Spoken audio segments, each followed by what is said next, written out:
Welcome to the Aromatherapy Diploma Level 1 course. In this exciting course, you will learn about the magical properties of plants, seeds, barks and flowers that have been used for centuries to stimulate healing in the physical, emotional and mental body. We will also learn about the uses of their botanical properties to elevate consciousness. The scent and oil released by a plant is so much more than a nice smell, and in this course you will find out why. They are frequency elevators. They lift you to match their frequency. For example, a healthy human body vibrates at 62 megahertz, but a therapeutic grade rose oil vibrates at 322 megahertz. By working with aromatherapy techniques and these high-frequency essential oils, which you will learn about here, you will discover the magic of how to use these amazing naturally occurring plant healers in all areas of your life. Discover ways of using them in the home, the car and work. Learn how to give 3 basic aromatherapy massages. Find out how to make homemade organic soaps. Discover which oils to use for what, and we will also look at the science behind aromatherapy. Are plants conscious? Some believe that plants have a consciousness. Trees, for example, have been shown to communicate through their root system, and that, as living aspects of our planet, we should treat the planet kingdom with respect. Without them, we as a planet and species could not survive. We will not tire of explaining that each plant and tree is a physical body of an elemental of nature who is preparing to one day enter into the animal kingdom and later into the human kingdom. There is not a jungle without its genie. There is not a tree without its creature, its powers and its intelligence. There is not a tree without a soul. Every plant is a physical body of an elemental creature of nature. Every plant has a soul, and the souls of the plants enclose all the powers of the Mother Goddess of the world. The souls of the plants are the elementals of nature.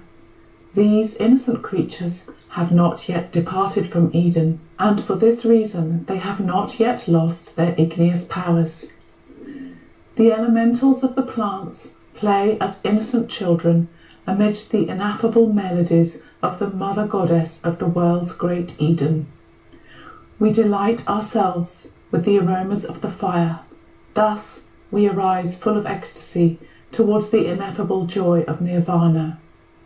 There is nothing in this ardent creation that is without a soul. And that's from a poem by Samuel Owen Weir called Igneous Rose. Disclaimer. This information in this course is intended for educational purposes only. These statements have not been evaluated by the Food and Drug Administration. These products are not intended to diagnose, treat, cure, or prevent any disease. Anyone suffering from any disease, illness, or injury should consult with a physician, naturopath, or herbalist. Aromatherapy.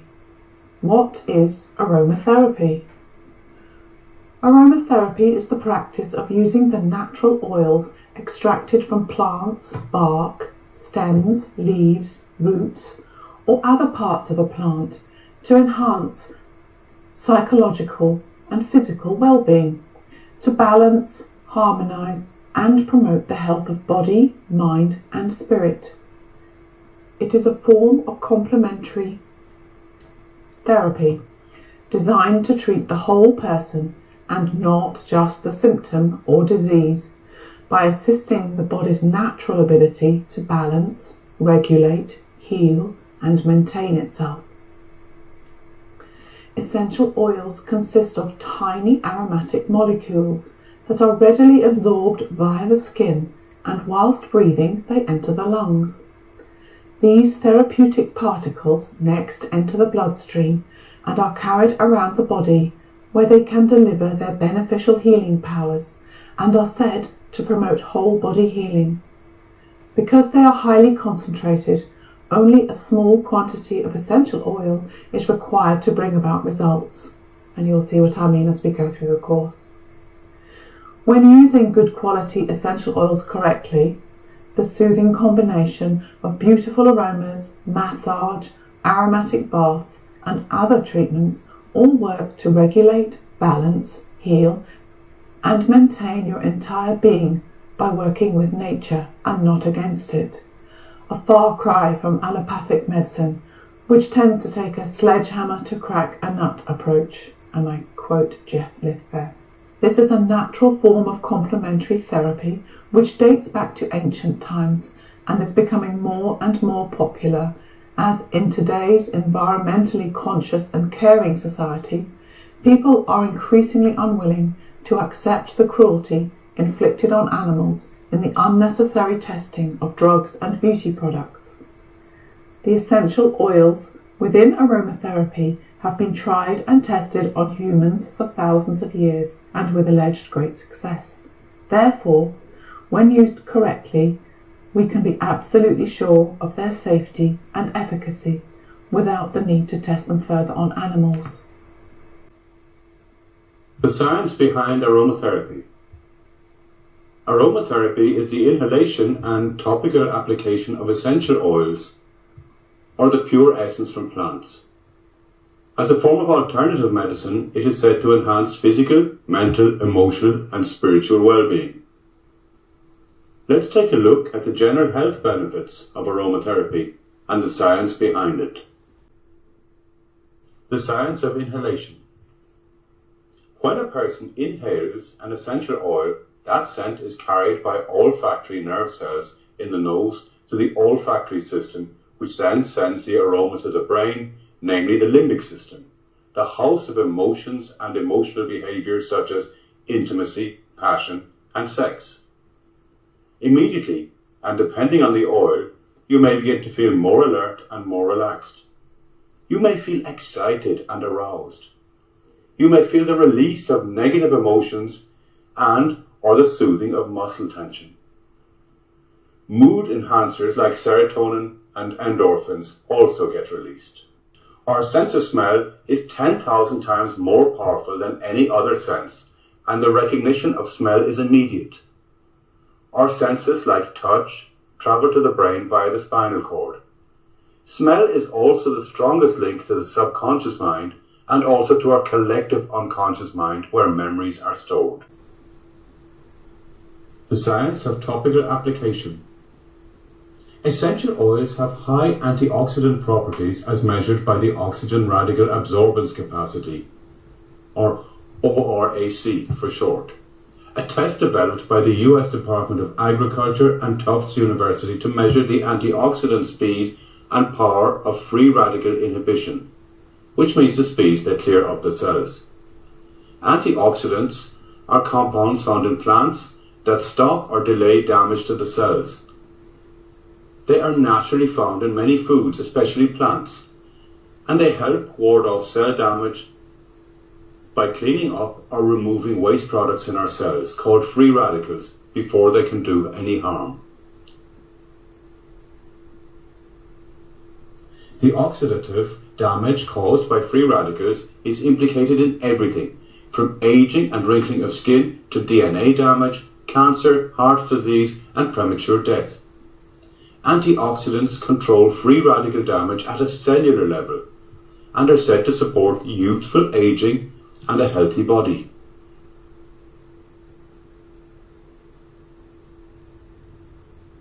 While vegetables and fruits have antioxidant powers, for example, cucumber at 60 units of antioxidant strength, celery at 75 units, apple at 207 units, broccoli at 890 units, blueberries at a whopping 2,400 units.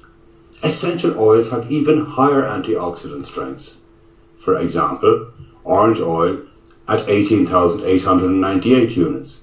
Ylang Ylang has an ORAC of 1,300,000 300,478 units. Patchouli has an approximate ORAC of 494,271 units. Wow, who knew that? When essential oils are applied to the skin, the oils are absorbed through the skin. Since the oils don't dissolve in water and attach to body fat and fluids, they get into the body system, bringing their antioxidants, and are said to enhance our immune strength by fighting off the free radicals or waste products in our cells. Feel the vibe. Why aromatherapy boosts our mood. In addition to the antioxidant superpowers essential oils bring when applied to the skin, the oils also invoke good feelings of wellness and vitality through a process called entrainment. According to researchers in Washington, using Tiano technology, the vibrational frequencies of essential oils are the highest of any natural substance known to man. Through the principle of entrainment, the oil's higher frequency will raise the vibratory quality of that individual. We will look at this through data recorded by a frequency monitor device called the BT3. The frequency monitor device. If you want to find the secrets of the universe, think in terms of energy, frequency, and vibration. Nikola Tesla. The human body has its own frequency. You can also call this the energy field. The first frequency monitor was built in 1992 by Bruce Tiano of Tiano Technology, a branch of Eastern State University in Cheney, Washington. The BT3 frequency monitoring system was invented to aid the agricultural industry to measure the frequency of the plants and the soil. Aside from its initial purpose in agriculture, the frequency monitor is also used in medical fields and independent research in measuring the overall frequency of the human body. How is the frequency of energy measured? The frequency of energy is measured in hertz. Frequency is the number of oscillations or movements of an energy wave per second. 1 hertz is 1 oscillation. 1 kilohertz is 1,000 oscillations per second. 1 megahertz is 1 million oscillations per second. For example, their technology has shown these frequencies. A healthy human body is 62 to 72 megahertz. Human cells can start to change or mutate when their frequency drops below 62 megahertz. 58 megahertz is the frequency of your body when you have a cold or the flu. When Candida is present within your body, you vibrate at a frequency of 55 megahertz. 52 megahertz is the frequency of a body with Epstein-Barr virus present. 42 megahertz is the frequency of a body wherein cancer can appear. When the death process begins, the frequency has been measured at 20 megahertz. To get some perspective on this, our human hearing picks up frequencies of up to 20 kilohertz. Our bodies are emitting up to 70 megahertz. Watch this sound test to see how far in the range you can hear. And then you will get some idea of how high the frequency of essential oils is, about 1,000 times higher than you can hear.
the measured frequencies of essential oils have been shown to go as high as 320 MHz, as seen with rose oil. Lavender has a frequency of 118 MHz, and sandalwood has a frequency of 96 MHz. Oils entrain the cells of the body to increase their vibratory rate. Can you feel the vibe of good health?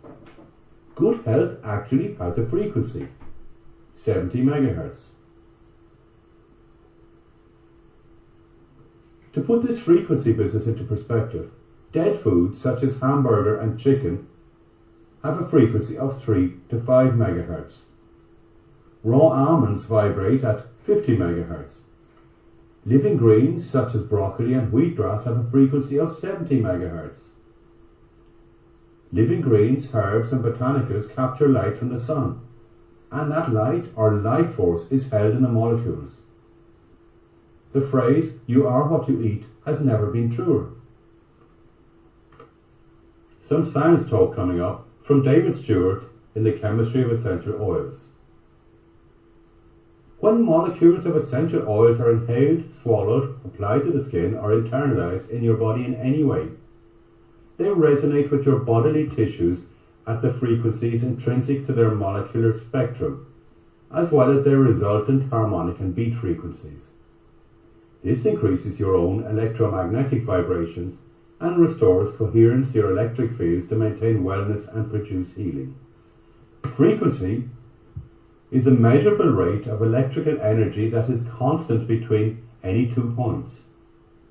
Everything has an electrical frequency. As already discussed, Bruce Tanio, with his BT3, used his biofrequency monitor to determine the relationship between frequency and disease. A part of the study measured the frequency fluctuations within the human body as different substances were introduced. Firstly, the frequency of each of 2 different individuals, the first a 26-year-old male and the second a 24-year-old male, were measured at 66 MHz for both. The first individual held a cup of coffee without drinking any, and his frequency dropped to 52 MHz in 3 seconds. He then removed the coffee and inhaled an aroma of essential oils. Within 21 seconds, his frequency had returned to 66 MHz. The second individual actually took a sip of coffee and his frequency dropped to 52 MHz in the same 3 seconds. However, no essential oils were used during the recovery time, and it took 3 days for his frequency to return to the initial 66 MHz. What this experiment shows is that, like it or not, we are impacted by the frequency of objects around us, which is why we can feel so yucky if we've been in a dirty, low-energy environment. You feel as if you're literally having the life sucked out of you. If you choose to be a light worker, it is really important to be aware of this, and also one of the reasons of why I suggest that you start each day with a shower and a totally fresh set of clothes. Another very interesting result of this study was the influence that thoughts have on our frequency as well. Negative thoughts lowered the measured frequency by 12 MHz, and positive thoughts raised the measured frequency by 10 MHz.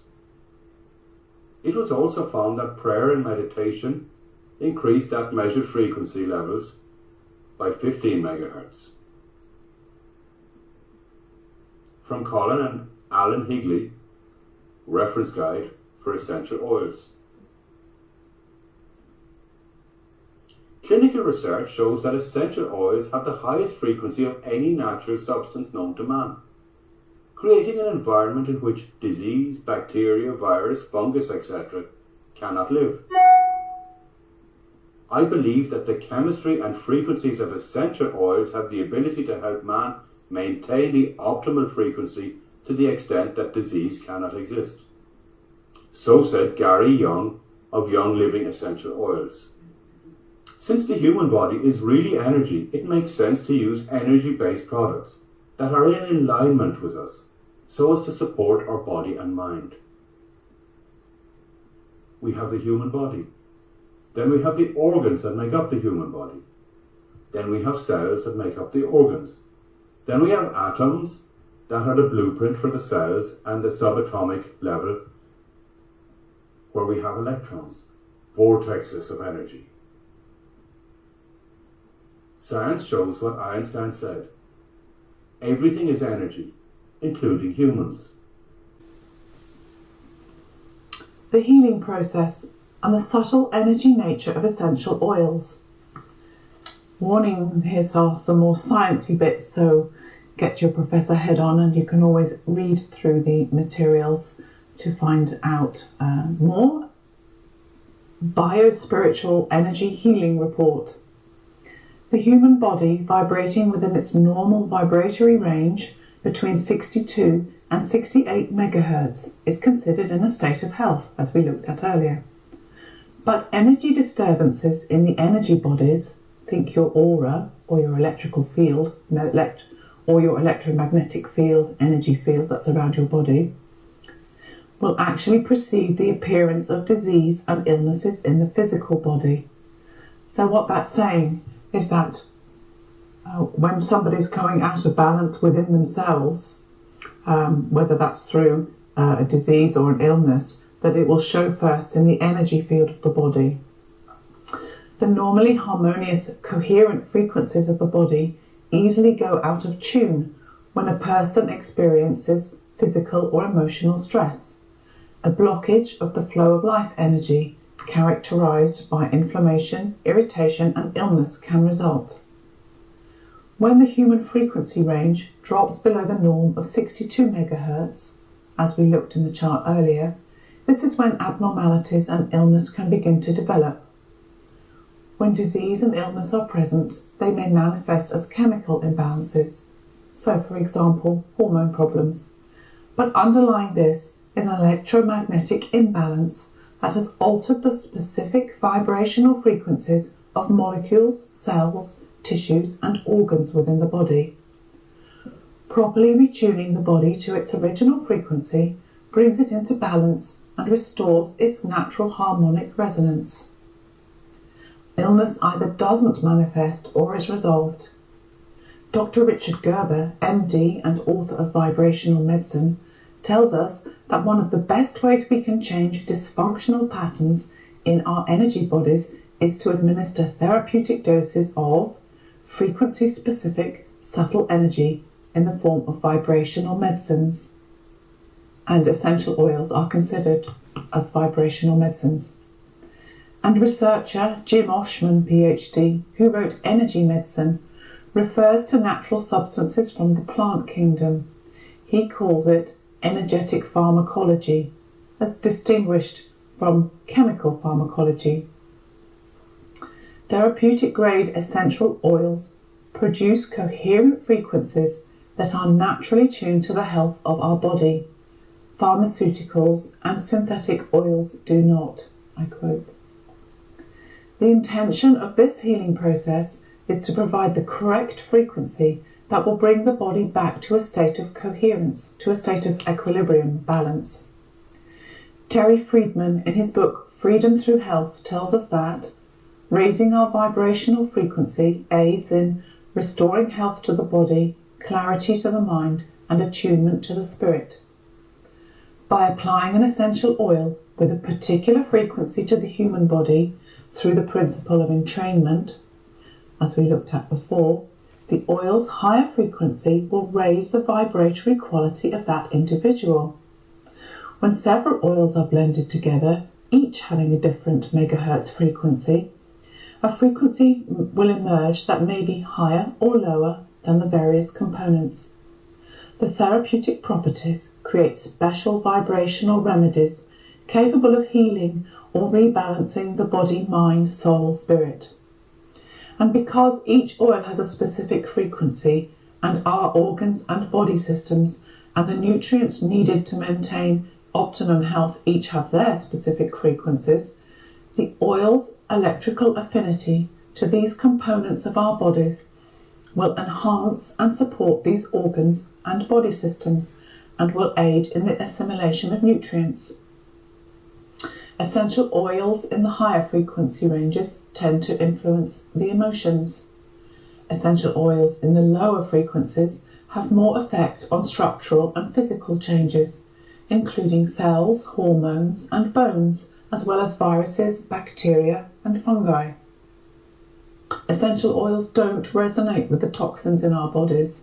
This incompatibility is what helps eliminate the toxins from our systems. Neither do they resonate with negative emotions, so they can help dislodge forgotten traumas by surfacing them in our consciousness, where we can deal with them and let them go. The beauty of using these therapeutic grade essential oils is that they are affordable, accessible, effective, and versatile, and they offer a natural way to restore our body's healthy electromagnetic vibrational frequency. And it's a good job I didn't have false teeth in to make that statement. Their constant, subtle presence gently resonates with our body's electrical fields, aiding wellness. Human electrical frequencies and fields. Tainio, as we discussed earlier, with his machine, showed that a person's health could be determined by its frequency levels. Intriguing as his research is and the results of the BT3 machine, its foundation may have been laid in the early years of the 20th century by a gentleman called Dr. Royal Rife, MD, who died in 1971. Dr. Rife conducted research with a machine he developed called a frequency generator that applies currents of specific frequencies to the body. He concluded that every disease has a specific frequency. According to Dr. Rife, every cell, tissue and organ also has its own vibratory resonance, as did Dr. Tainio. Working with his frequency generator, he found that specific frequencies would destroy a cancer cell or virus. His research demonstrated that certain frequencies could prevent the development of disease and that others would neutralize the disease. And this is very interesting. What Dr. Rife discovered was that if he could harness the frequency of, for example, a healthy liver, and he could then introduce that healthy liver frequency into a human liver that was diseased, he could actually reverse that disease.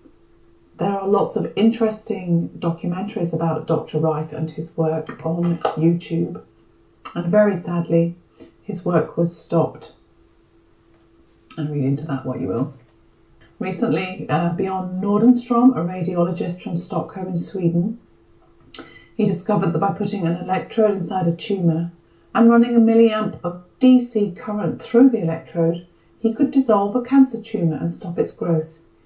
He also found that the human body had electropositive and electronegative energy fields, just like the Earth does. We literally live in a sea of vibration.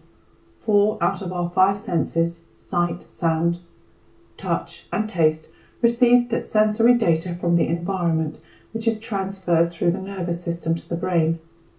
At the brain level, data is interpreted based on our mental schemas or mental filters, i.e. our beliefs.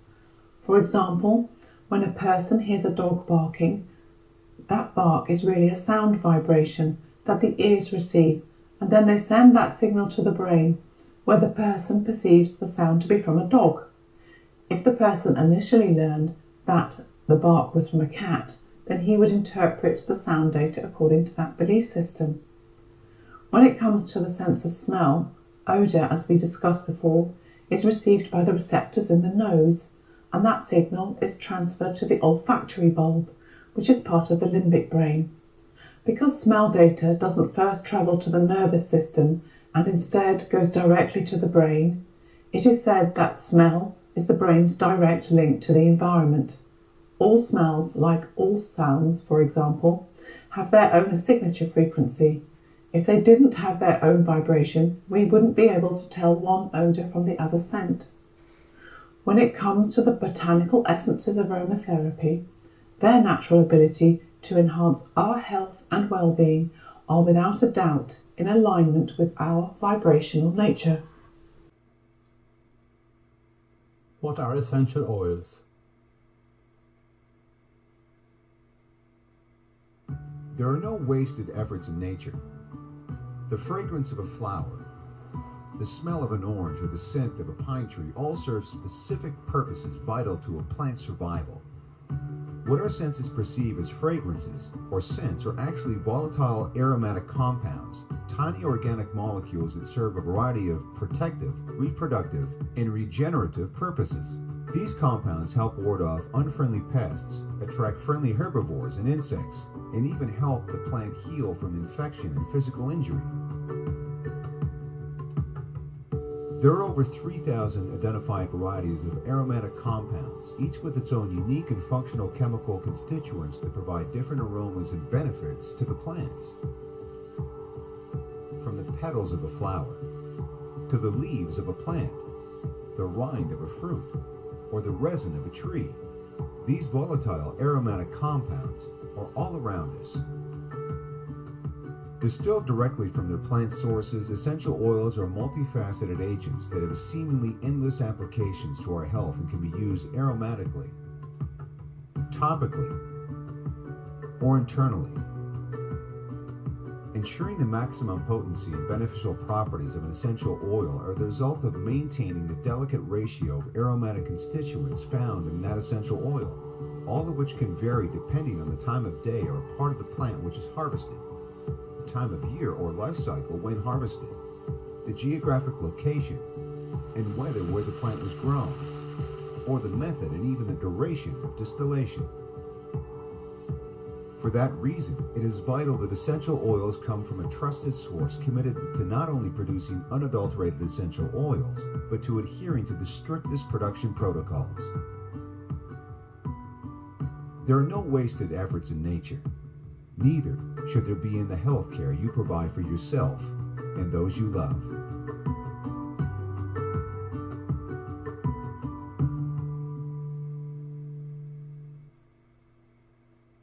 The recorded history of the use of essential oils dates back to 4500 BC by cultures throughout the globe. And if you've ever enjoyed the scent of a rose, you've experienced the aromatic qualities of essential oils. These naturally occurring volatile aromatic compounds are found in the seeds, bark, stems, roots, flowers, and other parts of plants. They can be both beautifully and powerfully fragrant. Essential oils give plants their distinctive smells. Essential oils protect plants and play a role in plant pollination. In addition to their intrinsic benefits to plants and their beautiful fragrance, essential oils have long been used for food preparation, beauty treatment, and healthcare practices. But what exactly is a volatile aromatic compound? In short, these compounds are small organic molecules that tend to change quickly from their solid or liquid state to a gas at room temperature. They are called volatile because they change state quickly. When you first open a bottle of essential oil, you instantly notice that the aroma is potent, and you can smell it, typically even from some distance. The physical and chemical properties of the volatile aromatic compounds that compose essential oils allow them to quickly move through the air and directly interact with the olfactory sensors in the nose. Such unique properties make essential oils ideal for application and inclusion in aromatherapy, using these compounds from plants to help maintain a healthy mind and body, as well as other applications. The type of volatile aromatic compounds present in an essential oil determines both the oil's aroma and the benefit it offers. Over 3,000 varieties of volatile aromatic compounds have been identified to date. The nature of an essential oil varies from plant to plant within botanical families and from species to species. The delic ratio of aromatic constituents found in any given essential oil are what make it unique and give it special benefits. Even with pure essential oils, the composition of the oil can vary depending on the time of day, season, geographic location, method and duration of distillation, the year grown and the weather, making every step of the production process a critical determinant of the overall quality of the essential oil product. Essential oils can be used for a wide variety of emotional and physical wellness applications. They can be used as single essential oils or in complex essential oil blends, depending on user experience and the desired benefit. On a physical level, they can be an antiseptic, they oxygenate cells, they disinfect, remove toxins, are antiviral, antifungal, antibacterial, and are an immune stimulant. On an emotional level, they can lift and alter our mood, and on a vibrational level, they can lift our frequency. Wow, and we thought flowers were just pretty to look at.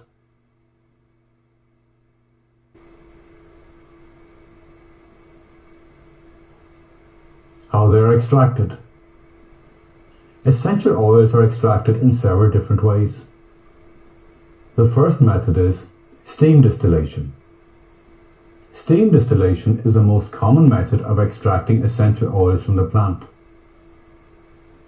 Fresh or dried plant material is put into a still, and pressurized steam is generated and circulated through the plant material.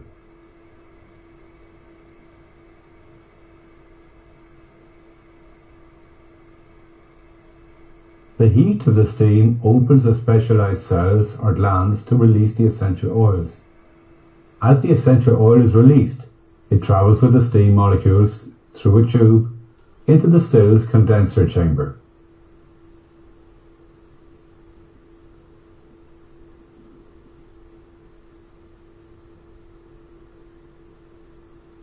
As this mixture cools, it condenses into oil and water.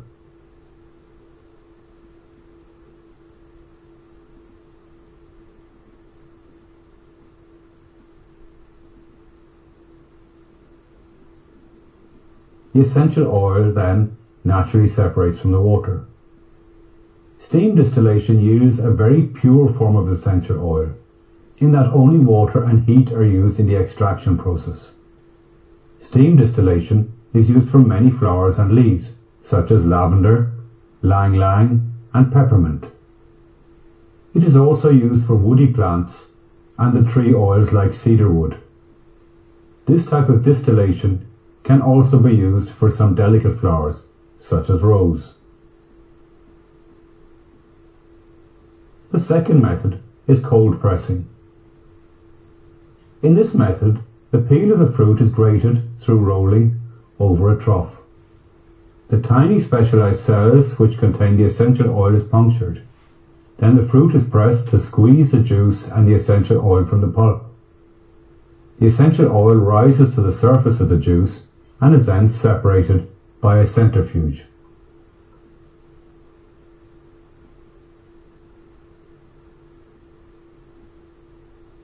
The third method is solvent extraction. This method is most often used for delicate flowers that would simply dissolve in the heat of distillation. A solvent compound is poured over petals and buds, and the essential oil dissolves itself into the solvent. Solvents vary from the newer method of using carbon dioxide or the environmentally hazardous liquid butane to crude alcohol to even more toxic chemicals such as ether, hexane, benzene, or other petroleum-based compounds. The result is a semi-solid material referred to as a concrete. Oftentimes, a concrete is used in perfumery. It will contain waxes and residues, which must be filtered away and purified using alcohol washing, freezing, and a low gentle vacuuming. The process produces what is called an absolute. The advantage of this method is that it uses a low temperature range and low pressure, allowing the flower's pure fragrance to be captured. This is very appealing to perfumers. The disadvantage of an absolute is that when the process is not done with expertise, the chemicals used in the extraction process may remain present in the oil. This presents the possibility of skin sensitization or irritation. The fourth method is resin extraction. This method involves tapping of certain shrubs or trees to extract the resin from them. There are several other extraction methods. However, steam distillation, cold pressing and solvent extractions are currently the most common. Grades of essential oils.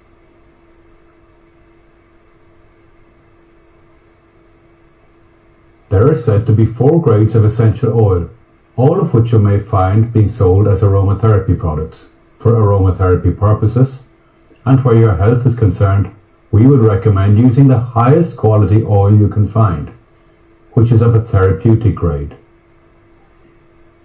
It can be a minefield as manufacturers can just label their bottles as they see fit, which is why it is better to buy from a recommended and known supplier. Here are the 4 grades and where you can expect to find them.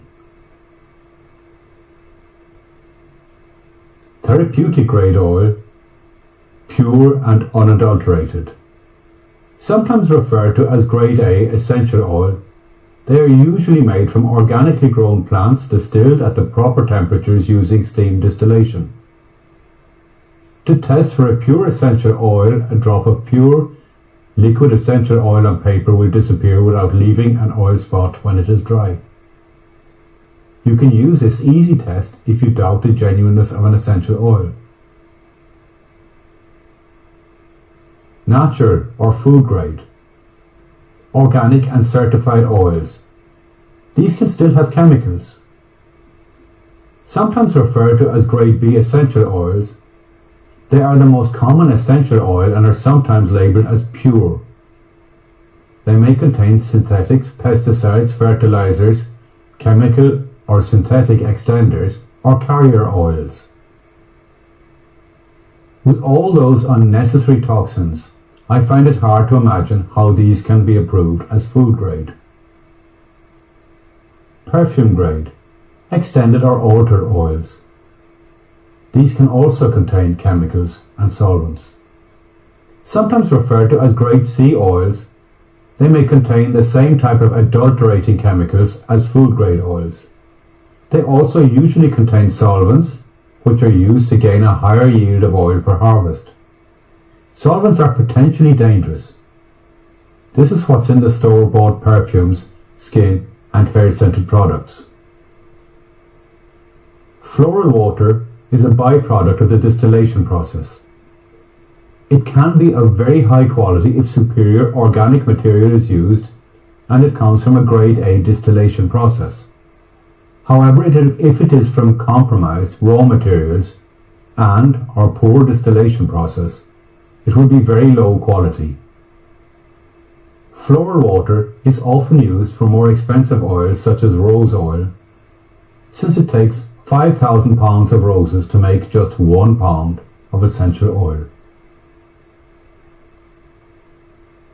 Why you should use pure therapeutic grade oil. It's pure, that is natural, no artificial ingredients, fragrances or fillers. It's safe. It has been certified to be free of pesticides and other chemical residues organically grown. It's potent. It contains standardized active compounds. The truth about oils is that adulterated cut or synthetic oils will not create the desired results and may even produce harmful effects. Essential oils versus drugs. This next section is for you to consider the differences between 2 types of medication/treatments that are available to you. Essential oils versus traditional manufactured drugs. I am not for 1 minute suggesting that you give up any prescribed medicine and begin to use essential oils, and I do not believe all pharmaceutical drugs to be bad. They have saved my life many times. This section is really quite an eye-opener into the pros and cons of using pharmaceutical drugs versus essential oils with aromatherapy, and may even open you up to thinking about alternative possibilities for your own well-being. I stress again that this is not medical advice, and should you have any concerns about your health where you may need to seek medical advice, then please consult your medical practitioner. Drugs versus Oils by Dr. David Stewart, PhD, The Chemistry of Essential Oils. Drugs and essential oils work in opposite ways. Drugs toxify, oils detoxify. Drugs clog and confuse receptor sites, oils clean receptor sites. Drugs depress the immune system, oils strengthen the immune system. Antibiotics attack bacteria indiscriminately, killing both the good and the bad. As a female, you might reflect back on maybe getting thrush after taking a dose of antibiotics, because the antibiotics killed off all the good flora in your digestive tract. Oils attack only the harmful bacteria, allowing our body's friendly flora to flourish. Drugs are one-dimensional, programmed like robots to carry out certain actions in the body, whether the body can benefit from them or not. When body conditions change, drugs keep on doing what they were doing, even when their actions were no longer beneficial. Essential oils are multidimensional, filled with homeostatic intelligence to restore the body to a state of healthy balance. When body conditions change, oils adapt, raising or lowering blood pressure as needed, stimulating or repressing enzyme activity as needed, energizing or relaxing as needed. Oils are smart, and Dr. David Stewart believes drugs are dumb. And what he means by that is oils have their own level of intelligence. Drugs are designed to send misinformation to cells or block certain receptor sites in order to trick the body into giving up symptoms. But drugs never deal with the actual causes of disease. They aren't designed for that purpose. While they may give prompt relief for certain uncomfortable symptoms because of their strange, unnatural design, they will always disrupt certain other bodily functions. Thus, you always have some side effects, some fatal. Oil molecules send information to cells and cleanse receptor sites so that they bring your body back to natural function. Oils are balancing to the body, whereas drugs are unbalancing. Oils address the causes of disease at a cellular level by deleting misinformation and reprogramming correct information so that cells function properly and in harmony with one another. With drugs, misinformation is fed into the cells so that some temporary relief may be obtained, but there is never any true healing. Drugs only trade one kind of disease for another. Because essential oils, properly applied, always work towards the restoration of proper bodily function, they do not cause undesirable side effects. They are feeding the body with truth. Drugs feed the body with lies. While no amount of truth can contradict itself, it doesn't take many lies before contradictions occur and the body suffers ill effects. Essential oils and pharmaceuticals compared. And I will read what you can see on your screen. Essential oils, their property number one is that they are natural, wild-crafted or grown organically, whereas pharmaceuticals are unnatural, synthetic, chemically or genetically engineered. Number two, essential oils have hundreds of constituents, not all that are known. Pharmaceuticals, on the other hand, have one or two active ingredients, all of which are known. And with essential oils, no two batches are the same. With pharmaceutical, every batch is the same, therefore you're guaranteed a level of purity. Essential oils are not patentable, whereas pharmaceuticals are patentable. Choosing essential oils for your aromatherapy techniques. Choosing your supplier. How to choose the best. Purity. For those who are health conscious, one of the first things they want is to buy the purest of that commodity. To this end, we need to understand up front that there are the three types of essential oil as we discussed. There's the fragrance grade, the food grade, and the therapeutic oils. 95% of oils are made for the fragrance and food industries, where most of these nice smells and flavours are contrived in a laboratory or else highly diluted. This is not illegal, it just means that they are not therapeutic and should not be used on or in the body, as they will not have the required results. The next point to consider is that, like a good wine, there are hundreds, if not thousands, of components that make up an essential oil. These alter due to the region where it's grown, the type of soil, the weather, and even when it is harvested, which makes every batch of oil different. This is the wonder of therapeutic essential oils themselves, but this same quality brings great frustration to the pharmaceutical industry, because it means that an essential oil cannot be patented, copied, or fiddled with, as opposed to a synthetic drug, which needs to have the same exact components every time.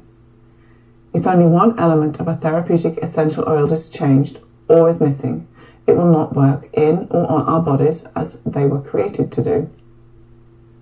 To have a truly therapeutic oil, one must start with the very best seed, which is then planted in clean soil, no chemicals, harvested at peak time, whether that's day or night, and then distilled at a low temperature and low pressure to keep the oils at their most natural state, and all its inherent components must be present.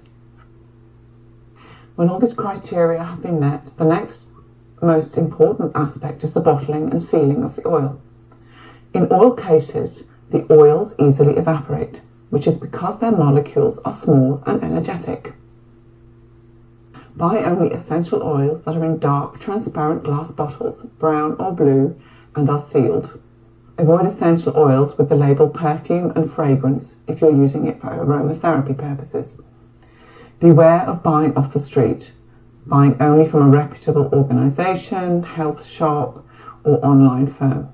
In other words, do your homework by researching and asking around. Be wary if there is an expiry date on the bottle. If anyone asks you about the shelf life of a pure therapeutic grade essential oil, just say 5,000 years at least.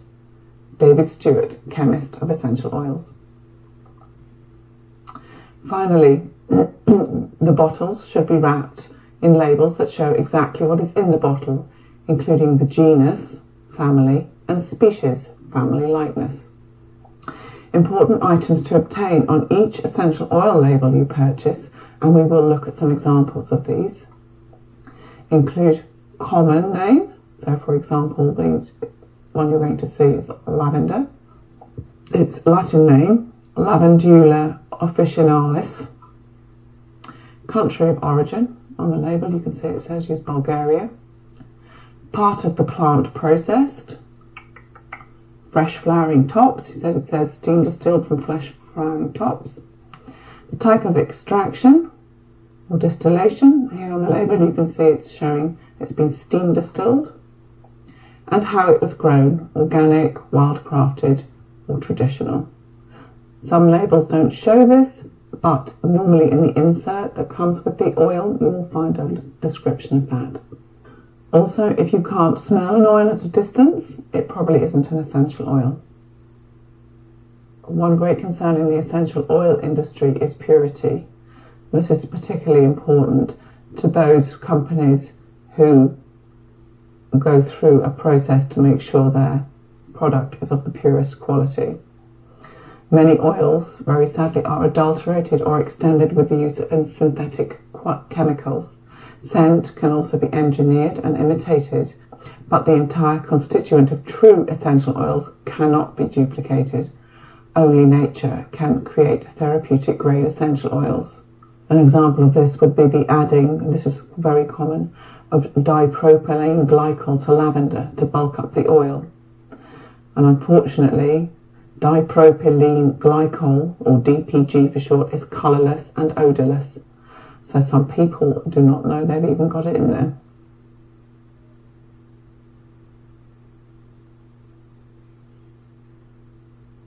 Okay, another way you can tell that your oil is going to be a good oil, very sadly, is the price. Oils can be expensive, and yes, some are very expensive. Price is sometimes a good representation of quality. To put it simply, a higher quality essential oil will never be sold at a low price. Be wary of sellers that are able to sell all oils at the same price. Certain plants will cost more than the other, and this results in the price of essential oils varying. So, if a seller is offering oils at a lower or at a bulk price, it shows the oils are probably not pure and or highly diluted. And I did a little look on Amazon for rose oil. Rose oil is one of the most expensive oils to buy because it takes 5,000 roses or rose petals. Sorry, it takes 5,000 roses to make 1 litre of rose oil. And so it's one of the most expensive. And there are buyers on there selling supposed therapeutic grade oil for €5, $5. And that obviously is not going to be an essential oil. Essential oil names. As described above, we have said that the Latin name for each plant should be listed for every oil. This is important as it identifies the exact type of essential oil in your bottle. What follows is a short introduction to plant identification. A Latin name or botanical name is the most precise way to identify a particular plant. Many plants have several species, and I shall try and get my tongue around these names as well as I can. For instance, lavender has many species like Angustifiola or Latifolia. Each species of lavender has different aromas and therapeutic qualities. In order to know which essential oil is in the bottle, the label, as we showed above, must include the Latin name. Otherwise, you couldn't be sure if your lavender was lavender, i.e. Lavandula angustifolia, or spike lavender, Lavandula latifolia. This is important because these two lavenders have different chemical makeups and therefore different therapeutic properties and safety conditions. But on this bottle of lavender, its common name, which is lavender, is written, and underneath in italics, which is always is italicized, is the Latin name Lavandula angustifiola. Something for you to practice at home. There are more details to plant names, but this is enough to begin with. Knowing this will help ensure you're getting exactly what you ask for in your bottle of essential oil. Here is a list of some of the essential oils with their Latin names, and again I will do my best to pronounce them. Cedarwood is also known as Juniperus virginiana. Roman chamomile is known as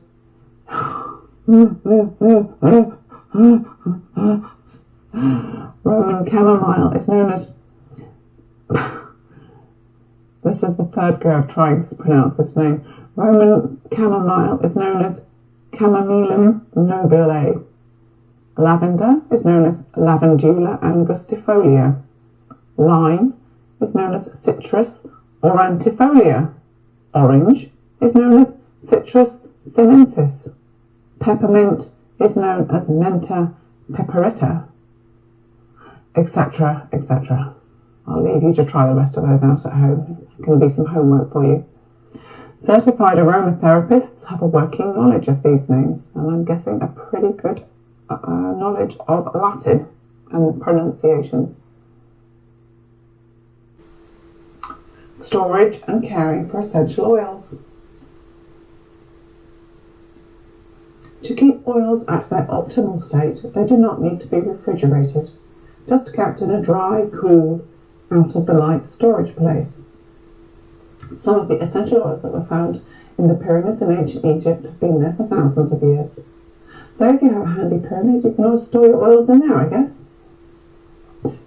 Make sure after every use the lids are tightly screwed on. Don't leave their lids off for more than a few seconds. Extended exposure to air will cause the essential oil to oxidize, destroying their therapeutic actions.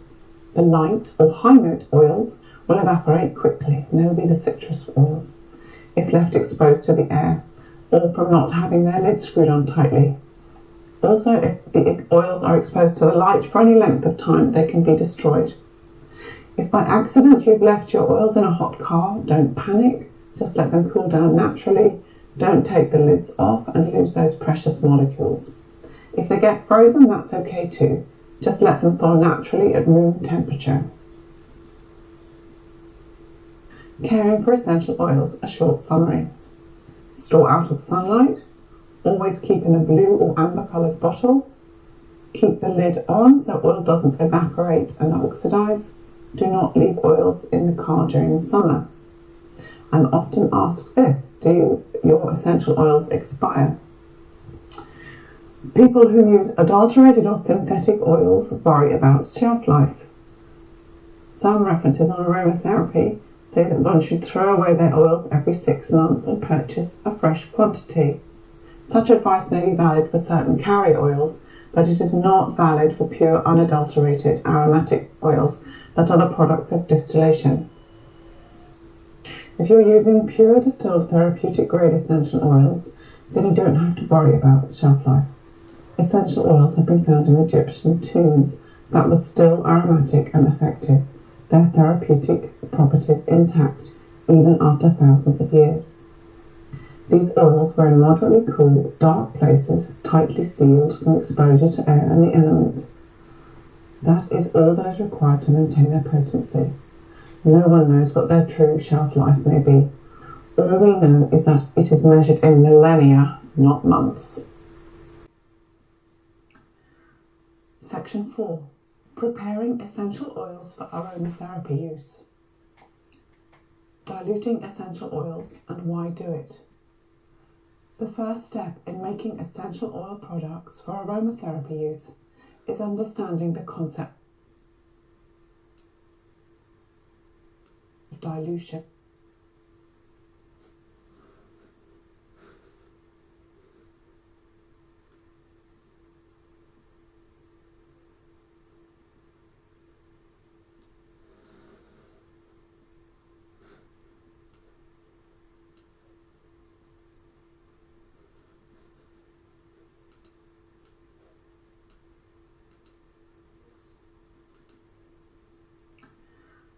Section 4. Preparing essential oils for aromatherapy use. Diluting essential oils and why do it? The first step in making essential oil products for aromatherapy use is understanding the concept of dilution. The main idea is that, in general, if you're going to use essential oils on your skin, it is best to first dilute them in a carrier. Remember, there is a great deal of vitality or potency in every drop of essential oil, so you usually need fewer drops than you think to get excellent results. These oils are very concentrated, and some essential oils can irritate the skin when used undiluted.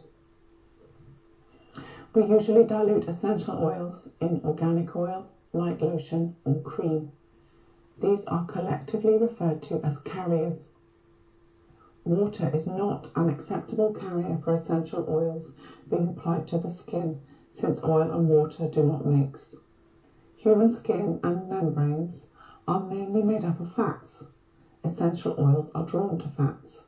Remember, oil and water do not mix. If you mixed essential oils with water and then put that mixture on your skin, all the oil would run away from the water and absorb directly into your skin. This would be the equivalent of putting pure essential oil right on your skin and could possibly cause local skin irritation. There are occasions where undiluted essential oils are appropriate and desirable, such as a drop of lavender on a bee sting to stop the pain and swelling. However, for general use, it is best to always dilute the essential oil in an oil-based carrier. Mix essential oils with other organic oils that are nourishing for your skin, like jojoba, coconut oil, almond oil, and others, which we will show you later, and we will show you how. The essential oils will stick with the fats in these carrier oils and take their time being absorbed by the fat in your skin, thus avoiding skin irritation. How much essential oil should you put into your carriers? Generally, effective blends are made using a dilution ratio of 1%, 2%, or 3% of essential oil to the carrier. Below are the dilution guidelines. If you're using 1 teaspoon of carrier oil, which is about 5 millilitres in a teaspoon, and you needed to have a 1% dilution rate, you would have 1 drop of essential oil. If you have 1 teaspoon of carrier oil and you need a 2% dilution rate, you need 2 drops of essential oil. And again, if you are having a 5% dilution rate, you would use 5 drops of oil. So the same applies if you've got a tablespoon of carrier oil or 15 millilitres of carrier oil. If you needed a 1% dilution rate, you would have 3 drops of oil. 2%, 6 drops, 3%, 9 drops, and so on. The charts are there to help you if you're needing to know how many drops of essential oil you need versus the amount of carrier oil that you're using. Who uses what with a carrier oil as a guideline? The next obvious question is, how do you choose which dilution to use? As a general rule, use a 1% dilution. So, for example, that would mean 1 drop of essential oil per 1 teaspoon of carrier oil. You would use for children under 12, seniors over 65, pregnant women, and people with long-term illnesses or immune system disorders. A 1% dilution is also a good place to start with individuals who are generally sensitive to fragrances, chemicals, or other environmental pollutants. A 2% dilution, so that would mean 2 drops of essential oil per teaspoon of carrier oil, should be used for general health supporting blends such as skincare, natural perfumes, bath oils, or for blends that you like to use every day, as long as you aren't in the category that require a 1% dilution. And a 3% dilution rate is generally used when creating a blend to address a specific acute health concern, such as pain relief or getting through a cold or flu. A little extra information about carrier oils. Carrier oils are so named because they carry an essential oil to the skin. They are the base oils that are used to dilute essential oils before applying them directly to your skin. Why do we use them? Some essential oils are extremely potent, what we call hot oils. They can tingle or even burn, depending on your skin type if not diluted. If you're applying essential oils to an infant, toddler or pet, you should definitely use a carrier oil. Carrier oils also allow a few drops of essential oil to spread to large areas of the body. There are vegetable oils that are found in the supermarket, but I would not use these to dilute my essential oils.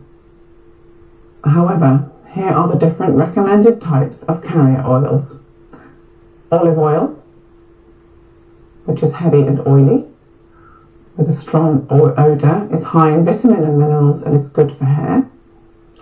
Coconut oil, which is a light oil which doesn't leave a residue or go rancid, and coconut oil, which is something I personally use, is good for all skin types. In fact, it's the only moisturiser I use on my face and have done for years. Almond oil is slightly oily, soothes dry or irritated skin, and it's good for beauty and health recipes. Grapeseed oil, which is relatively odourless. Grapeseed is good for delicate skin. And jojoba oil, which is odourless and non-greasy, is slightly waxy. Ways to enjoy aromatherapy with essential oils. There are 3 main ways to use aromatherapy with essential oils. 1. Rub topically on the body with a carrier oil. In this way, the oils are getting to work in the body in 3 seconds. 2. Breathe through the nose. This accesses the limbic system in the brain and consequently impacts the emotions and hormone release. 3. Diffusing into the air.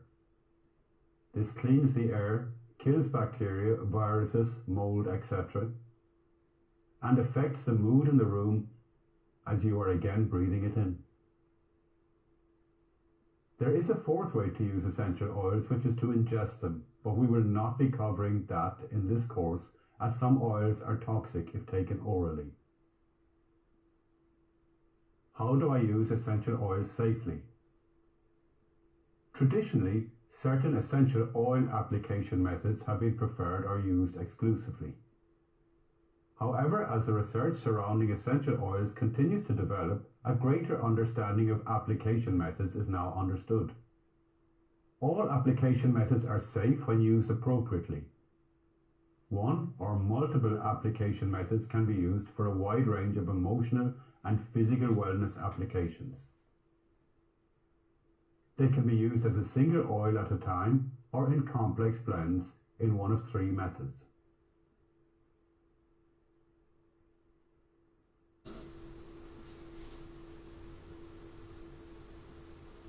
Why use aromatherapy scent techniques? The sense of smell is a tool that can elicit powerful physiological, mental, and emotional responses. Essential oils, as we have discussed already, are quickly absorbed by the smell receptors, which have a direct link to the limbic system by way of the olfactory nerve. As a quick recap, the limbic system is that part of the brain that supports a wide variety of functions, including smell, emotions, behavior, and memory. For this reason, essential oils have an especially powerful effect via aromatic application. Some essential oils induce uplifting or invigorating effects, while others are more calming. Diffusion is one of the simplest methods for using essential oils aromatically. Diffusers that use cold air or water are ideal. However, using essential oils aromatically does not require any special diffusing devices. What you need to know to be able to describe a smell, in other words, become a smell connoisseur. The language of aromas. There are three main notes for essential oils: top, middle, and base.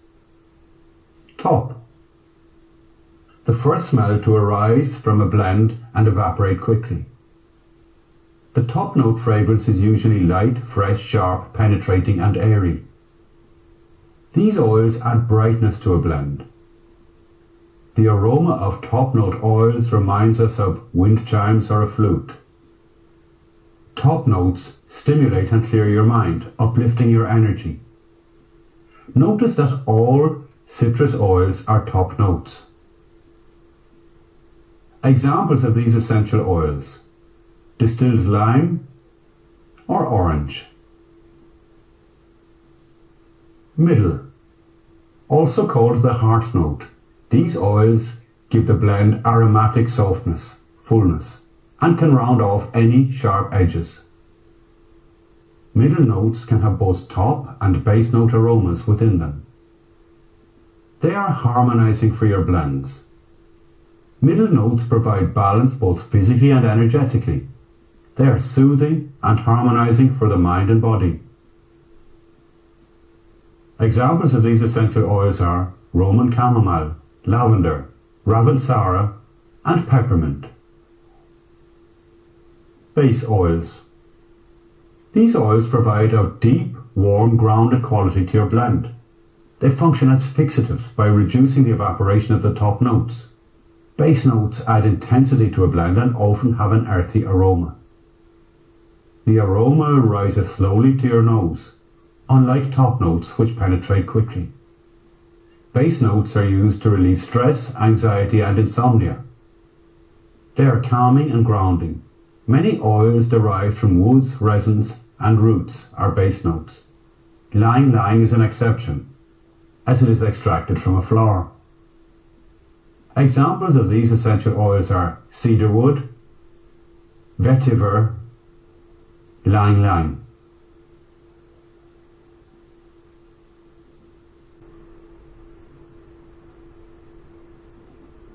Direct aromatherapy inhalation. The hands method. Using an essential oil guide Decide which essential oil will be the most beneficial to you for your day. Then place 2 or more drops into the palm of your left hand with a teaspoon of carrier oil and rub clockwise with the flat palm of your right hand. Cup your hands together over your nose and mouth and inhale deeply. Do not touch your eyes while actually inhaling or afterwards, till the oil has worn off your hands. An easy and often preferred method of using essential oils. Also nice to rub any residue oil up your arms so that you can continue to benefit from the aroma throughout the day. The bath method. There is nothing more beautiful and relaxing than a long soak in an aromatherapy oil-infused bath. You can mix your chosen essential oils for it. Great oils for relaxation in a bath are listed with their benefits and available in your course notes to download.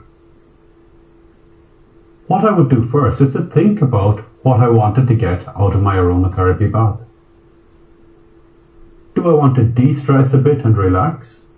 If so, then I would look at my list and choose what suited my purpose. So for my de-stress and relax, I would use about 10 drops of patchouli oil and 10 drops of sandalwood oil into my bath water. You could mix the essential oils into a carrier oil and put that in the bath too, to give your body that extra body moisturizer from nature. The Aroma Stick Method. Aroma sticks, inhalers. These are a wonderful tool and perfect to keep on hand or have in your purse. I keep mine in my pocket and will plan ahead which oil to have on it for my day. So again, if I know I'm going to be in a very busy, stressful environment, and I know I will want to stay calm, present and collected, I will use my Essential Oils guide to see which would be best for that. If you look at the chart, which you saw for the bath, again you will find that geranium and mandarin oil are great for this. An aroma stick is great to take to work or use in a public place, as you are the only one who smells your oils. It is a safe and easy way to administer oils. If you go online, there are hundreds of different options. It is only a matter of choosing what works for you and the price you want to pay. I drop my chosen oils on the wick and I put about 10 drops on. A note of warning. If the inhaler is placed inside the nose, do not share it with anybody else for obvious reasons. An inhaler can also be used quite successfully if held away from the nose. The Jewellery Method. Surprisingly enough, there are now some lovely crafted pieces of jewellery which are made especially for essential oils. There are aromatherapy necklaces, bracelets, and even earrings. Inside the diffuser style necklace shown in this image, there is a tiny piece of diffusing fabric, and you simply put drops of the essential oil that you wish to breathe in throughout the day onto the fabric, and hey presto, you are a walking glow of smelly loveliness. You can choose the oils with medicinal purposes in mind, or choose ones that you just love because they make you feel wonderful. With these earrings that you can see, they contain a lava stone, and you drop your essential oil onto the lava stone, which soaks up the oil and releases it throughout the day. Perfect, hey?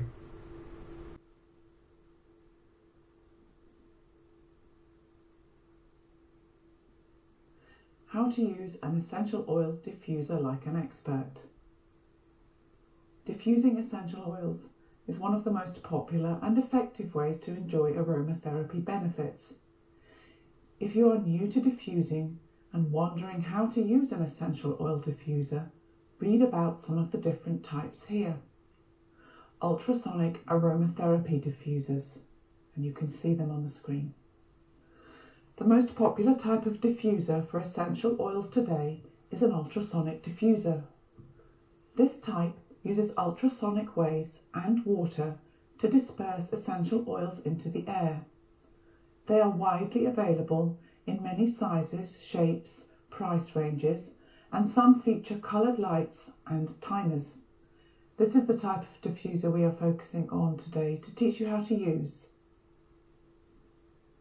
How to use an essential oil diffuser. Choose your location. Choose an open area in an office or room with a solid surface or tabletop. You will need an outlet to plug it in. Clean out any residue left from oils which have been used in it previously. Add water. Fill your diffuser to the fill line of the water reservoir with tap water. Some people like to use distilled water for this. Most diffusers have a fill line on the inside of the water reservoir or a measuring cup to fill up, and then add to the reservoir. Do not overfill or your diffuser may not run properly. Next, add your oils. Add 5 to 10 drops of essential oils to the water. You can use a single essential oil like lavender, for example, or an essential blend. See below in next 2 lectures for recommended oils to diffuse and some smashing recipes that you can also use. Usually 6 drops is enough, but sometimes you may want more oil for a stronger scent.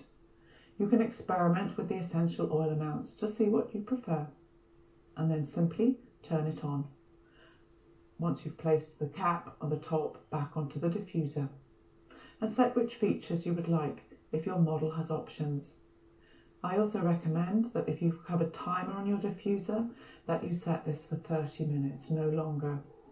And if you haven't got a timer, then allow your diffuser to run for no more than 30 minutes. Candle diffusers. A candle diffuser is a diffuser that utilises a tea light or other candle to gently heat the essential oil to promote diffusion into a room. A candle diffuser is usually ceramic or metal. The diffuser has an opening or space for a candle and a little bowl or tray for water where you add a few drops of essential oils. Simple tissue diffusion. Place 3 to 4 drops of essential oil on a tissue. Place the tissue near you. As movement occurs in the room or as somebody walks by, the aroma from the essential oils will waft through the air. Steam diffusion. Boil 2 cups of water. Pour the water into a bowl and add up to 10 drops of essential oil to the water. Use fewer drops if you are using an essential oil or synergy that may cause irritation to your mucous membranes, i.e. cinnamon, eucalyptus, rosemary, pine, thyme, cajuput. Use of energizing or relaxing essential oils can make this method useful any time of day or night. The steam will heat the essential oils and cause them to diffuse by evaporation quickly into the room. Candle aromatherapy diffusion. Light a pure beeswax or soy candle and allow it to burn for 5 minutes. Extinguish the candle. Then carefully place 1 drop of essential oil in the melted wax, not on the wick. It's really important. And then relight the candle. Essential oils are flammable, which is why we don't want it dropped onto the wick, so great care must be used. There also are available a USB diffuser. So essential oils has reached the 21st century. Diffuse your favourite essential oils wherever you go with a USB diffuser. Use it with your laptop, your car, your office, or bring it along when you travel. It's mobile, compact and silent with 10-second, 30-second or 60-second diffusion interval settings. This diffuser functions as an air purifier and aroma diffuser in one simple-to-use product. There also are car diffusers. They are used in the cigarette lighter plug-in. You can buy or make your own pads that will fit inside. Use a new pad each time you use a different oil. Warning: when using, make sure you only use oils that cause alertness. They are great to use and keep you and the car beautifully fresh. Or just use an ordinary wooden clothes peg. Maybe one of your children would like to decorate it. Again, just add a few drops of oil to it. Aromatherapy techniques. Topical application. Topical application, that is physically using it on your body, is a very effective method of applying essential oils. Because essential oils have low molecular weights and are lipid, in other words fat soluble, they easily penetrate the skin. Once absorbed, they stay in the applied area for a localized benefit. Although essential oils are readily absorbed, there are many ways to increase absorption. Using a light massage will increase the blood flow to the area of application, in turn improving distribution throughout the body. Use of a carrier oil can also increase absorption, especially in skin that is dry or flaky, as it helps moisturize the skin and slow evaporation of the oil. To decrease the likelihood of developing a skin sensitivity, especially on young or sensitive skin, you need to use a carrier oil such as fractionated coconut oil, almond oil, jojoba oil, as mentioned in the dilution lecture, to dilute oils and when trying an oil for the first time. The recommended dilution ratios were discussed earlier. It's also advisable to use several small doses throughout the day rather than a single large dose. Start with the lowest possible dose, 1 to 2 drops. A topical dose can be repeated every 4 to 6 hours as needed. Because every individual is unique, the dose will vary for each individual based on size, age, and overall health status. Beneficial areas you can apply essential oils yourself: the neck, forehead and temples, chest and abdomen, arms, legs, and the bottom of the feet. Beneficial areas you can apply essential oils on others: hand massages, back massages, foot massages, whole body massages, Indian head massages, etc., etc. Other effective methods of topical application are to add a few drops of oil to a warm bath. You can make a hot or cold compress by soaking a towel or cloth in water, adding essential oils and then applying to the desired area. You can add oil to a lotion or moisturizer and then apply to skin. Sensitive areas to be avoided: some facial areas such as the skin around the eyes, ears and inner ears. Aromatherapy massage techniques. These simple but effective aromatherapy massage techniques are designed for you to use on family and friends. They do not qualify you to offer paid-for massages, as that requires a more extensive training. So whether it is a handshake or a hug, all physical touch holds different meanings. Even when sharing essential oils, there is a difference between rubbing the oils on someone's forearm and taking the time to really affect their overall well-being through aromatherapy massage techniques. For me, it's about the heart and the intent behind what you're doing. Physical touch is as important to the aromatherapy massage techniques you will learn as the aroma because of its amazing healing benefits. While the main purpose of the technique is to apply the oils and provide the recipient with an essential oil experience, the aromatherapy massage technique is also about connecting with another person on an emotional level. The connections developed through these techniques forms or reaffirms feelings of trust and helps the recipient relax. Aromatherapy essential oil roller bottles with 12 recipes for topical application. Roller bottles that can be bought very cheaply on the internet are a fantastic way to make topical application of oils a really simple process.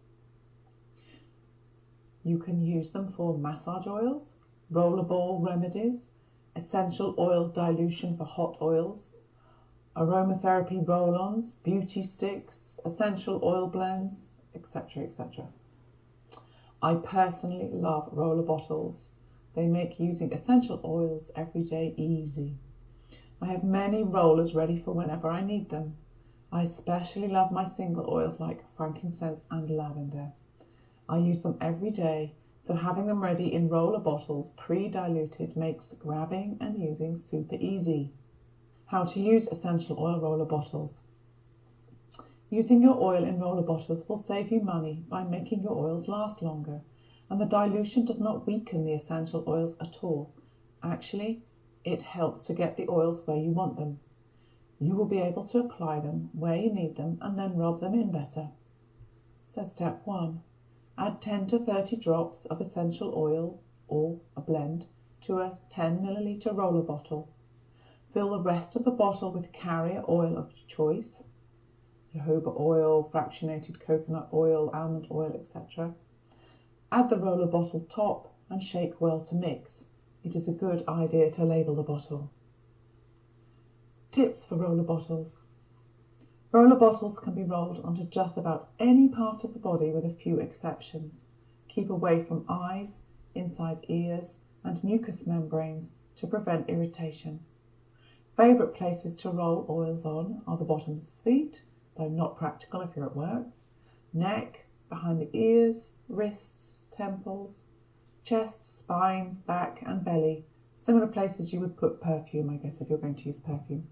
As I said previously, you can either just use a single essential oil mixed with a carrier oil, or if you have a favourite blend that's already been made, which some manufacturers make blends, you can use those as well.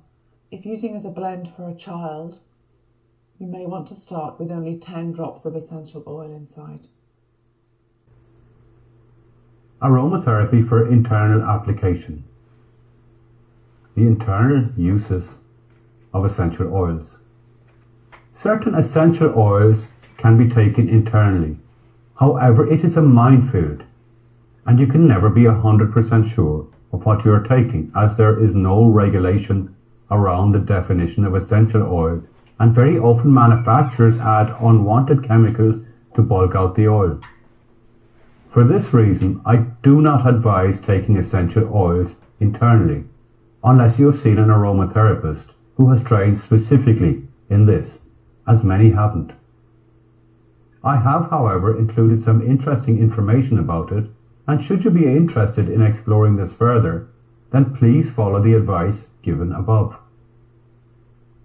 The following is for information only and should not be tried at home. As you will read below, some essential oils are toxic.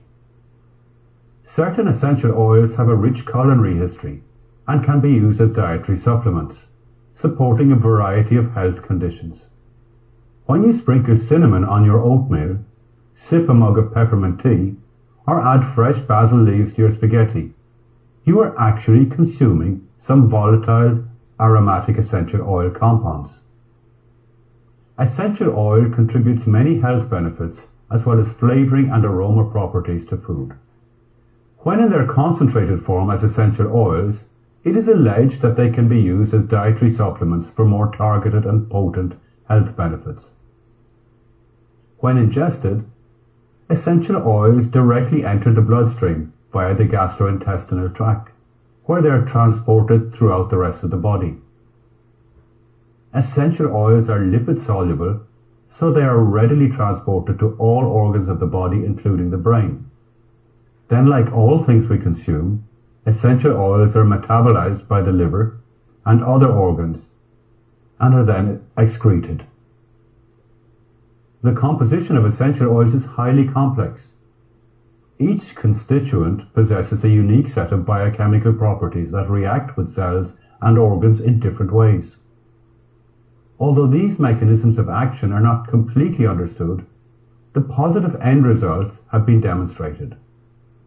However, the body is only equipped to handle appropriate doses of essential oils. Proper dosing, according to labelling recommendations and other professional guidelines, should be strictly adhered to avoid toxicity. Alleged suggested effective methods for internal application. Use oils in recipes for cooking or baking to replace fresh or dried herbs and spices. This is for information only. Remember that essential oils are much more potent than dried or fresh herbs and spices, so start with a very small amount. For more potent oils, it may be better to administrate them by toothpicks.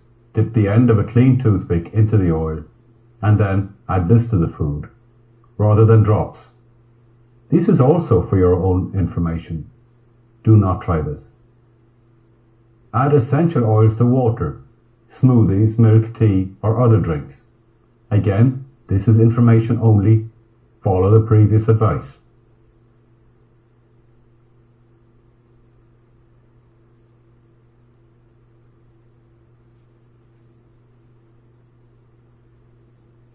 Safety around using aromatherapy essential oils.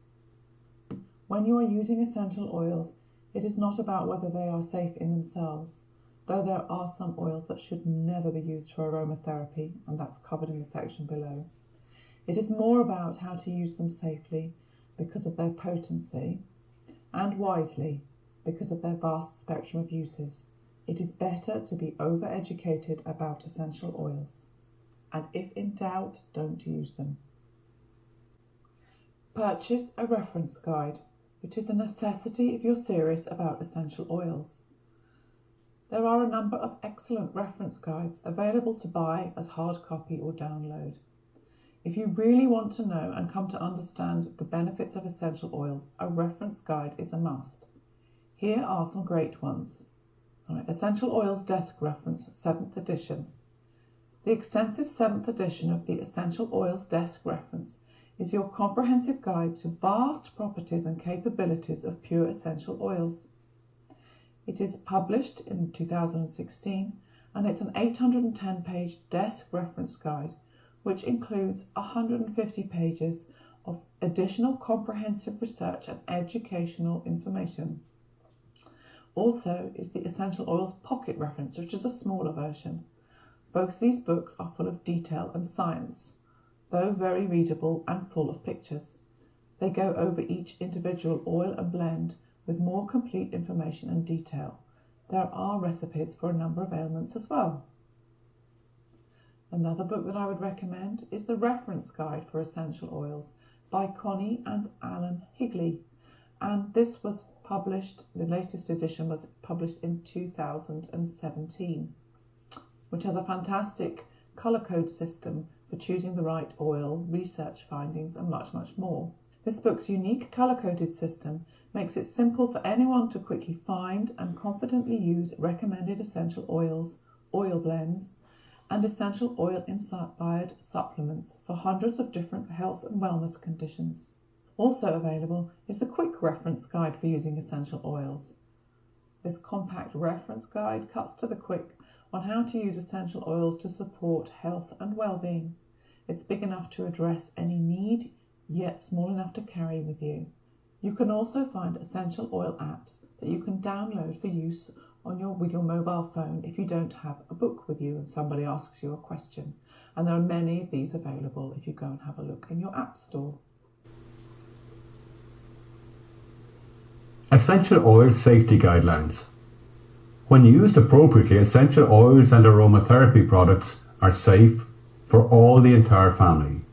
As with all things in life, some common sense precautions should be observed when using essential oils since they are highly concentrated. Here are some simple but very important essential oil safety guidelines that you should follow to ensure that you don't run into any difficulties when practicing aromatherapy. Undiluted essential oils. Do not apply undiluted essential oils directly to the skin except in an emergency, for example, to cuts, burns or insect bites. A single drop of undiluted lavender, tea tree or chamomile Roman oil can be used to soothe and protect from infection, but you should only apply them neat once or twice. Some individuals can become sensitized to neat tea tree oil if it is applied repeatedly. In particular, undiluted essential oils should be kept away from the delicate eye area, unattended children, pets, and all highly polished surfaces. And never ever use undiluted oils on children under the age of 3. Their underdeveloped and delicate internal organs cannot eliminate the oils or deal with their metabolites efficiently. Pregnancy. If you are pregnant, you must seek the advice of your doctor, midwife or aromatherapist before using any essential oils. Once your doctor has given their approval, they should be used only after the first trimester, and then only a 1% concentration, which is half the normal strength. It is also a good idea to seek the advice of your supplier or aromatherapist to ensure that the essential oils you are thinking of using are not contraindicated during pregnancy. There is a lot of misinformation about precisely which essential oils should not be used, and some aromatherapy books produce a huge list of contraindicated oils that are completely out of proportion to the facts. Much of this misinformation is based on the internal use of the plant in herbal preparations, and this is certainly not the same as external use of a diluted essential oil in massage. Most essential oil experts agree that since many contraindicated essential oils are used as food additives, they can hardly be considered dangerous. However, if you have a history of miscarriage, do not use any essential oils at any time during your pregnancy, since it is always better to err on the side of caution under these circumstances. Essential oils best avoided throughout your pregnancy include camphor, rosemary, sage, and savin oil. Babies, infants, and young children. As already stated, never use any essential oils undiluted on babies up to 3 years old. Essential oils should be used at a fraction of the usual concentration, and the correct procedure is to calculate the amount of essential oil to be used by the body weight of the infant. 1 to 4 stones, 1 drop of essential oil. And if you look on the screen here, we also give the equivalent in pounds and kilos. Internal use. Never take essential oils internally unless it is under the strict guidance of a qualified aromatherapist who has received the necessary training in this very specialized mode of administration. However, most aromatherapists have not had this training, so be sure to check this out first. You've probably read articles in magazines, books, and online extolling the virtues of taking essential oils internally. But you should absolutely never attempt this without expert guidance. Photosensitivity. Some essential oils are mildly photosensitizing and should be either avoided or used at a low level prior to sunbathing or using a sunbed. The main photosensitizing oils used in aromatherapy include angelica root oil, bergamot oil expressed, bitter orange oil, cumin oil, lemon oil cold pressed, lime oil expressed, or tagetta oil. If you love bergamot essential oil and want to go out into the sunshine, be sure to use bergamot FCF, which has had the photosensitizing components removed. Irritants and sensitizers. Some essential oils can irritate the skin if used in too high a concentration or for a long period of time. The essential oils below represent the most commonly known among this group: bay leaf oil, cinnamon bark oil, clove oils, Lycia cubeba or Mei Chang oil, oreganum oil, tagetta oil, thyme, white and red oil. Use no more than 3 or 4 drops of citrus oils in the bath, since some may irritate sensitive skin. Oils that must be avoided altogether. Some essential oils should not be used in aromatherapy at all due to the danger of toxicity, severe irritation, sensitization, or other serious health risk. Most responsible aromatherapy suppliers do not offer such oils, but those listed before do find their way onto the market and should only ever be used by those that have undergone the necessary specialized training. Parsley herb oil, pennyroyal oil, savin oil, tansy oil, wintergreen oil, wormwood oil. Flammability. Many essential oils are flammable, so never use or put your bottles of essential oil near a naked flame, fire, or any other source of ignition. The previous details are written by Jeff Lythe and copyright of Quintessence Aromatherapy Limited. How to use your chosen oil.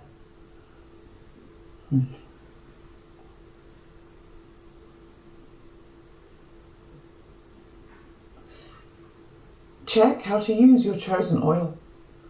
Once you have selected the oil you are going to use for physical, emotional or spiritual needs, check how to use it. You need to know whether it can be done. You need to know whether it can be used aromatically or topically.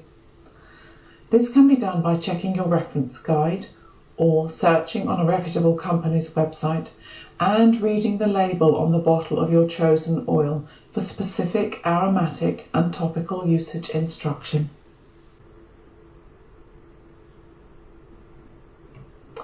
More oil is not necessarily better.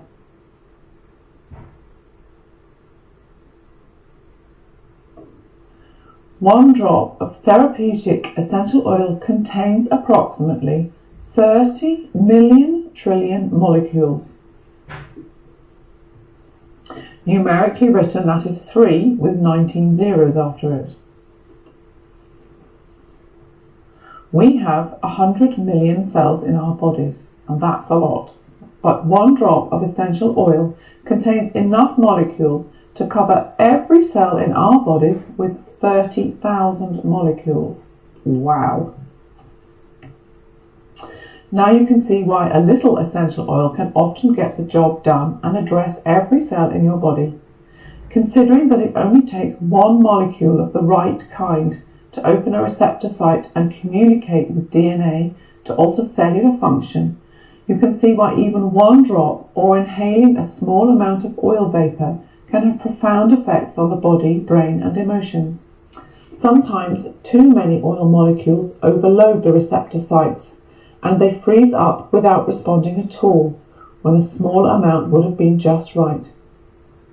This is why we say that when using oils, sometimes less is better. Sometimes more is better too. Knowing the difference is the art of aromatherapy. And that's a quote from Healing Oils of the Bible, David Stewart.